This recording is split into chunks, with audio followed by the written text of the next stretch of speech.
Hola, soy la Basmati de nuevo con vosotros. Hoy cámara en mano. Esta es la Facultad de Almería, la biblioteca. Voy a hablaros de un anuncio de exposición, espero que no se me cangrene la mano, que hay a mediados de febrero, que me encantaría ir, sobre el taller de Rubens en el Prado. Yo no sé si será el taller de Rubens, porque Rubens realmente la almoneda se la compra, es Felipe III, no me acuerdo cuál es su rey, que tiene 90 cuadros suyos. Bueno, eso lo tiene el Prado, pero el rey le compra muchísimos cuadros. De Rubens hay que decir que a mí me gusta medias, porque siendo genial, que lo era, se convierte en caricatura de sí mismo, porque tiene como una especie de empresa. Él se dedica a ser una especie de diplomático entre cortes que lleva cartas secretas y cosas así. Y su primera esposa, mientras que su, ¿cómo se dice?, su empresita, pues funcionaba sola y daba dinero. Él siempre, como buen holandés, él es de Amberes. Lo que pasa es que, antes de contaros la exposición, os voy a hablar un poquitín de Rubens, que ya he hablado un millón de veces. Su padre era abogado, un abogado bastante conocido. Lo que pasa es que era calvinista. Entonces, pues aunque eran de Amberes, emigran, no sé si a Colonia, no me acuerdo, porque lo tengo que todo de memoria. Y se convierte en abogado de Guillermo III de Orange, y él se hace amante de su esposa. Y los pillan. Y entonces durante 2 años está preso, pero cuando ella muere le vuelve preso y además exiliado no sé qué pueblo, no podía salir de ahí. Y cuando ay Dios mío, publicidad por aquí. Cuando muere esta señora, pues puede volver al sitio, volver a ejercer. Era bastante inteligente. O sea que nuestro pintor realmente, Pedro Pablo Rubens, cuando la esposa de, o sea, su madre perdona a su padre, es cuando nace nuestro Rubens, de un arreglo matrimonial de última hora. Habían tenido, me parece que 3 hijos antes, y realmente la madre, después, bueno, el padre muere y la madre se ve en dificultades económicas, pero cuando muere se ve su testamento y el niño ya había dibujado, porque habla de retratos. Dice, bueno, estos retratos son para mis hijos, pero estos son de Pedro Pablo, porque se los ha pintado él. O sea que era fue bastante precoz. Él estuvo estudiando, tuvo maestros desde muy pronto, o sea, tenía muy clara su... Ay, me estoy cayendo para variar. Tenía muy clara su vocación desde un inicio. ¿Qué puedo decir? Su biografía y su vida es bastante novelesca, y de él pues podría estar hablando horas. Seguramente lo habré hecho en el pasado, porque es alguien que no se puede pasar por alto. Rubens además es culto, habla varias lenguas. No sé si hablaba español, pero está claro que con nuestro Velázquez, que era el guardián de las colecciones, porque sabéis que los Austria, que no los Borbones, eran bastante buenos coleccionistas, que me comen las moscas, y bastante mecenas también de la música, como se pudo ver en el Virreinato de Perú, que promocionaba y tal. Eran mucho más cultos que los Borbones. ¿Qué os puedo decir? Pues que hay más de 9.000 dibujos suyos, hay 1.500 cuadros suyos, de los cuales el Prado tiene 90. Siempre hay un problema de autoría, porque él va a tener, ¿cómo se dice?, de alumnos suyos. Voy a cambiar de mano, que se me va a cangrenar. Yo que sé, a Jacob Jordaens, a Caspar de Krayer, a Theodor van der Tulde, yo que sé, gente que después se independizan y son buenísimos, porque en el arte realmente lo bueno, todo el mundo tiene que ser aprendiz de alguien. Ahora están las facultades, pero antes con 10 años entrabas en un taller y tenías que hacer las cosas bien para que el del taller te mantenía, o sea, te daba de comer, te tenía allí, etc. Tiene también a Erasmus Kelling, el joven, Cornelius Bosch y nuestro Anton van Dyck, que era también genial. ¿Cómo se llama? Rotterdam había sido un pueblo, estamos en pleno lío con Lutero y en plena guerra de Flandes. Él es barroco, en plena guerra de Flandes, de los cuales se salvan 12 estados. Holanda queda totalmente fragmentada, también como Alemania. Me estoy cayendo. Bueno, ¿qué puedo deciros? Que tiene 1.500 cuadros, 9.000 dibujos, y es el pintor favorito de nuestro Felipe IV Borbón, que es el mayor comprador de su almoneda. o sea, de todos los bienes del artista que se realizaron cuando su fallecimiento. El Prado tiene 90 cuadros, hay cuadros suyos por medio mundo, pero sobre todo, quien más tiene el Museo de las Bellas Artes de Amberes, por supuesto, porque él era natural de allí, que tiene un nombre que pa' qué, la National Gallery de Londres y la Alta Pinacoteca de Múnich. ¿Qué más puedo decir? El Museo de Historia de Arte de Viena. Pues los que eran compradores en aquella época. Me estoy cayendo. Él tiene una grandísima formación porque él es, y yo estoy de acuerdo totalmente con él, es muy moderno. Él tiene mucha influencia de Tiziano, tiene mucha influencia de los griegos, los romanos. Él absorbió el manierismo, después el naturalismo y ahora estamos ya en plena época barroca. Y es un buen consejero, es más mayor que nuestro Velázquez y es el que cuando viene aquí, porque viene con misiones diplomáticas, después su mujer muere de un cáncer de mama, porque su mujer, se supone, porque su mujer es de las que salen las tres gracias y expertos han dicho que la forma que tenía su pecho es de estar bastante enferma. Y entonces cuando se casa con la segunda esposa, con la cual vuelve a tener hijos, ya dice que no quiere más temas diplomáticos, está siempre viajando porque había dejado a su familia sola. Me parece muy bien. Era un hombre inteligentísimo, además, yo creo que hiperactivo, tenía un gran sentido comercial, como tiene la gente de esta zona, que todo lo convierte en negocio. Pero él dice una cosa que yo estoy muy de acuerdo, y es que un pintor tiene que tener, para ser mejor pintor, tiene que tener una gran formación intelectual. Y sí estoy de acuerdo, eso no vale solamente con dibujar, pintar, etcétera, etcétera, y ser creativo. Hay que absorber lo que ha venido antes. Si os marea, que tengo la mano ya que me va a dar un calambre. Bueno, él habla, tiene una gran, ¿cómo se dice?, formación humanística, tiene muchísimo interés por la antigüedad clásica, habla diferentes lenguas, incluido el latín. Yo sospecho que el castellano lo hablaba también, porque es como habló con Velázquez. De hecho, Velázquez, el segundo viaje a Italia, que tiene un hijo y que no había forma que volviera de allí, que el rey le mandó y dijo, venga ya, para pesado. Bueno, ejerce como diplomático en diferentes cortes europeas y bueno, Felipe IV lo ennoblece, lo condecora, y también Carlos I de Inglaterra. Porque también Carlos I era un buenísimo coleccionista. Lo que pasa es que cuando murió, no sé yo si Carlos I fue el que se cargaron o fue Carlos II, no lo sé, no me acuerdo nada, porque ellos hicieron una revolución burguesa antes que los franceses, 100 años antes, y se llevan por delante al rey. De hecho, ellos tienen diferentes, ¿cómo se llama?, familias dinásticas.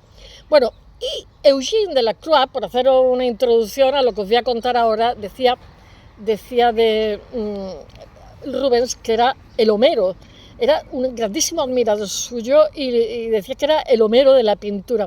En el siglo XVI lo que pasa es que Amberes era el centro de negocio, era un puerto importantísimo. No creáis que tenía más de 300.000 habitantes, pero una gran parte importante de esos habitantes se dedicaban al arte y podían vivir de él. O sea, quiero deciros, y lo que pasa es que hay, primero, ya sabéis que esta zona son los inventores del óleo, el aceite, las veladuras, etcétera, etcétera. Pero claro, Italia también tiraba y también, pues ellos son los inventores de la mancha. Y entre medio, las moscas. Está Francia, que se dedicaba a iluminar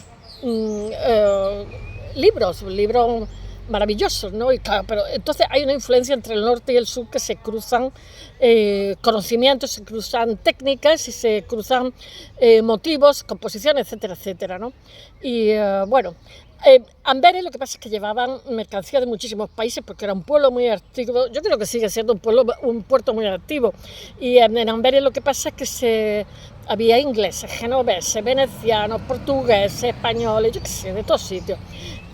Había más, pero y bueno, la pintura lo que pasa es que siguió pues nuevas tendencias porque se van creando vías, tendencia del Renacimiento gracias a las aportaciones procedentes de Italia, como os he dicho, que se extienden por los Países Bajos, y a su vez los Países Bajos extienden a Italia las técnicas del aceite. Y Durero conoce a Albrecht Dürer, que lo adoro, y su rinoceronte. Conoció a Quentin Metis, a Joaquín Patiné, etc. Y al grabador Lucas van Leyden. Bueno, y su viaje por estas tierras el año 1520. Bueno, el arte flamenco realmente está muy influido paulatinamente como os he dicho, con el manierismo, hay publicidad, y luego el naturalismo que se fusiona con sus propias tradición, porque claro, estoy de mosca hasta arriba que interactúa, es que es la época de la uva, y entonces nos llenamos de mosca.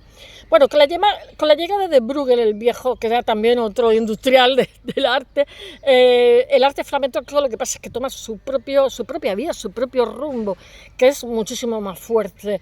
Y bueno, si se comparan las obras de Rubens con sus ayudantes, es lo que va a haber en el Prado a mitad de febrero de 2025. Va a haber una exposición que realmente la exposición se recrea.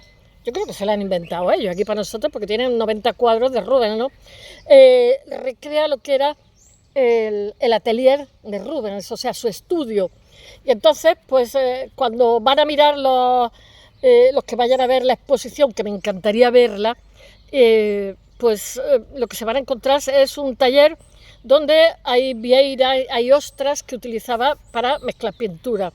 Y entonces lo que pasa es que se va a mostrar la obra de Rubens con un entorno que es el que él utiliza, que además muestra en sus cuadros, que era muy rápido trabajando. Lo que pasa para mí, el defecto de Rubens no es que no fuera genial, no fuera maravilloso y no abriera nuevas vías, sino que él nota que determinadas cosas gustan y las repite hasta el infinito, porque él podía más y podía también haber evolucionado un poquito, y no que se queda una caricatura de sí mismo. Bueno, el caso es que va a haber una exposición que el comisario se llama Alejandro Vergara, que es una exposición en el Prado, donde se recrea totalmente lo que era el atelier de Rubens. La exposición, lo que pasa es que se podrá visitar a partir de mitad de febrero de 1925, hoy 2025, que es justo cuando está Arco, porque siempre casi más interesante que ver la feria de arte es ver los alrededores. La Fundación Marc, el Prado, porque todos se engalanan, porque saben que va a venir muchísimos visitantes de arte a Madrid, de toda España y de fuera, y entonces lo que hacen es hacerlo atractivo, para que no solamente vaya a Arco, que te peguen 4 empujones y que no te enteres de la mitad de lo que estás viendo. Bueno, hay una significación en el Prado, a mitad de febrero, del taller o el obrador de Rubens, que es lo que quería contar, que os he hecho una introducción de lo que era su vida, porque es uno de los pintores más interesantes, exitosos. Él tiene, para mí, mucha influencia de La Mancha de Tiziano, de finales del 16. Estamos ya en el barroco y principio del 17, España barroca, no quiero decir ni Andalucía. Bueno, aquí él era un dibujante excepcional, yo os digo que era muy rápido, pero después tenía tantos ayudantes geniales que ya no saben ni quién es de uno ni cuál es de otro. Él intervenía, él hay obras que ha pintado él, y otras que ha diseñado él y ha pintado otras, y otras que ha diseñado él, han pintado otras, pero él ha rematado las caras, las manos y los pies, porque os voy a decir una cosa, son de las cosas más difíciles que hay. Yo lo noto en los que hacen, ¿cómo se llama?, graffiti en las paredes, que digo yo, ¡oh! Porque claro, el dibujo es como el esqueleto se está haciendo figurativo de lo que estás pintando, ¿no? Y claro, los pies y las manos pues son flexibles y además cada uno es diferente, ¿no? Y bueno, hay unas manos y unos pies, digo, niño, te hacía falta dibujar un poquito. Bueno, hay pintura inacabada, hay pinturas caballete, y también lo que él utilizaba, que eran conchas de ostra y conchas de vieira, que ahí hacía mezclas de pintura, porque normalmente cuando vas a hacer un cuadro sueles tener ya los colores hechos antes, porque si no, después cuando los mezclas te salen cositas raritas. Y cada pintor, incluso hoy día, aunque te vendan los colores hechos, lo normal es que tú te hagas tu propio color para que los resultados sean bastante personales, aunque no inauguren nada ni inventen nada nuevo. Bueno, el caso es que han sido bastante respetuosos a la hora de recrear el atelier con lo que fue su atelier auténtico, porque sale la Polaroid de sus pinturas. Bueno, desde el sombrero, la espada, yo qué sé, porque ya sabéis que los talleres de los pintores, de los artistas en general, están caóticos y desordenados. Y si no están desordenados, es como las cocinas, cuando están muy limpias ahí no se cocina.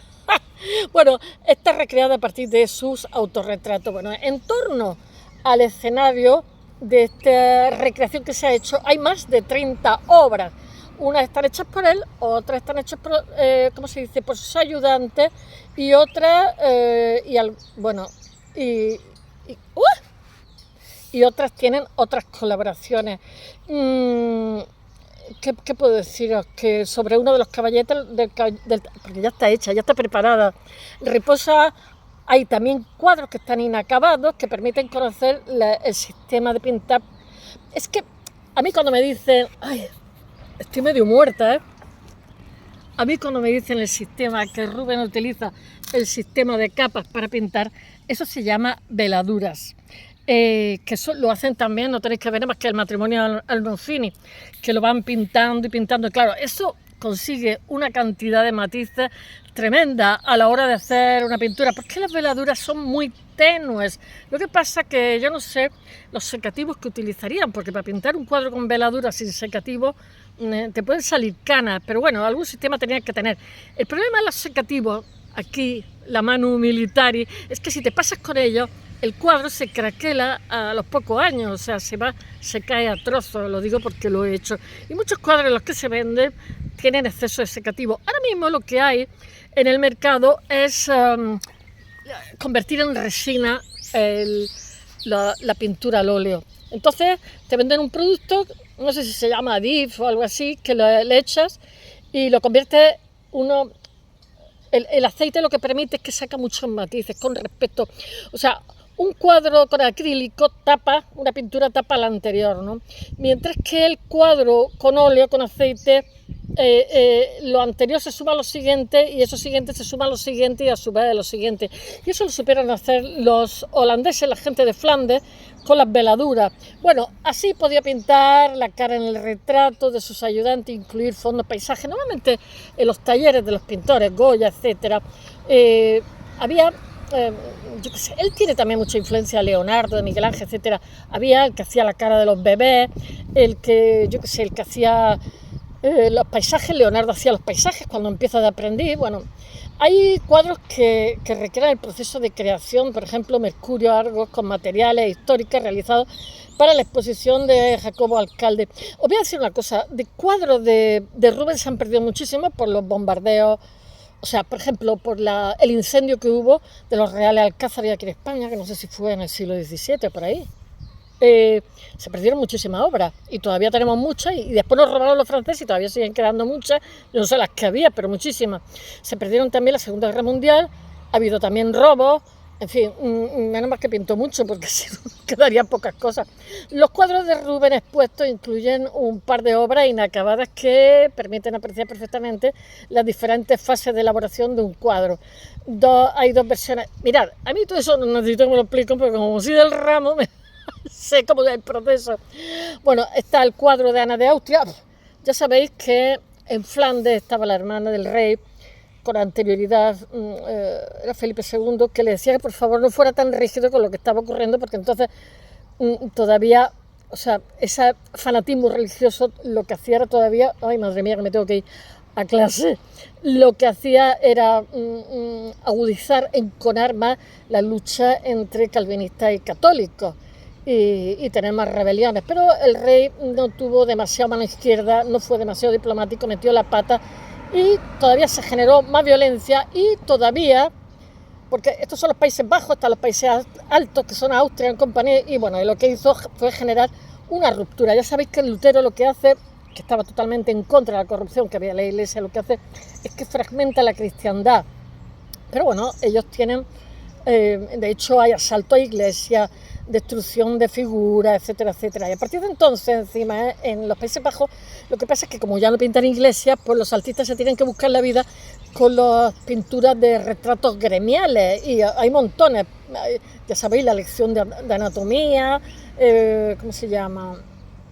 En fin, montones de retratos gremiales que es de lo que van a sobrevivir. Bueno, ¿qué puedo deciros? Que bueno, que del taller de Rubens, pues aunque era su marca y él lo supervisaba, pues muchos de ellos es que no le dio tiempo a tener esposa, a hacer hijos, ir por los reyes, por todas las cortes, aunque pintara rápido y bueno, que no lo hacía él mismo, pero eso también es equiparable a Goya y a montones de pintores, porque realmente a partir del Renacimiento los talleres, pues son como los arquitectos tampoco hacen de albañiles, ¿no? Y bueno, muchas veces tienen arquitectos que trabajan para ellos, bueno, que también se valoran distintos los que han salido de su mano que los que han sido hechos de otros, pero él se guardó muy mucho de las obras que hizo, de coger buenos colaboradores. Bueno, todo esto lo voy a poner en el blog. Es mucho más largo. Que sepáis que es una exposición en el Prado que recrea su taller, que es muy interesante y que bueno, que los que estéis en Madrid no lo perdáis, que me lo contéis. Yo todo este anuncio lo voy a poner, seguramente tomaré el anuncio del propio, en mi blog, del propio Prado, donde se explica todo. Yo os he contado un poquito la historia de Rubens, que es maravillosa a propósito de la exposición, y espero que os guste y hasta mañana. Bye.